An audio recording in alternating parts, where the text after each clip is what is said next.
আমি গুনাহগারী তো এক এলাকায় মাহফিলে গেছি, এইখানে এই বগুড়াতে নাঙ্গলুতে প্রথম দিকে মাহফিলে, তখন তো আমি আরো বেশি বেশি কঠিন ছিলাম, সিলতাম লবণ লাগাতাম।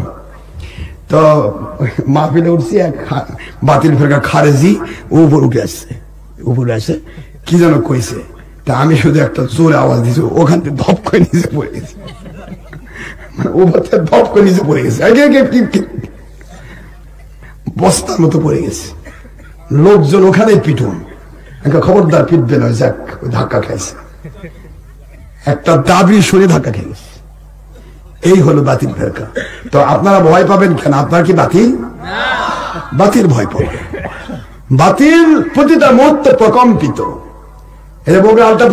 একটা মাহফিল হবে, সব বাতিল মিলে কইছে কি জানেন, কয় আমরা খুব উদ্বিগ্ন আতঙ্কিত, উনি আসলে সমস্যা, এই কথা বলছে।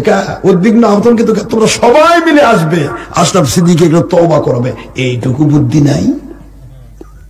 কারণ জানে তওবা করবে গেলে আমাদেরই কাপড় খুলে নিবে।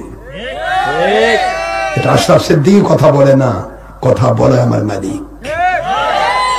আমি তো গোলাম। এই যে সারাদিন মসজিদে পেশার পাচ্ছি, আপনাদের এখানে পেশার হচ্ছে, কালা সাতক্ষীরায় হবে, গলার সাথে দেখতেছেন ঢরঢরা, এই ঢরঢরা চলবে ফজর পর্যন্ত। পানি চা লাগবে না আব্বা? ইনশাল্লাহ বলবেন না? ইনশাল্লাহ। মানে আপনারাই টিকতে পারবেন না, কয় এখন আলুর দোকানে যাচ্ছি। আর শয়তানও কাঁদতেছে, এই রাত দ্বিপ্রহরে দোয়া কবুল হয়, আল্লাহ নবী বলেছে, কে তোমার 50 বছর ধরে গুনাহ করাইছে, গুনাহ করাতে করাতে কাঁচা দাড়ি পাকায় ফেললাম, আর আজ যদি তওবা কবুল হয়ে যায়, গুনাহগুলি সব মাফ হয়ে যায়, তাহলে আমি শয়তান হয়ে করলাম কি? শয়তান খালি নাচতেছে। খবরদার, তারা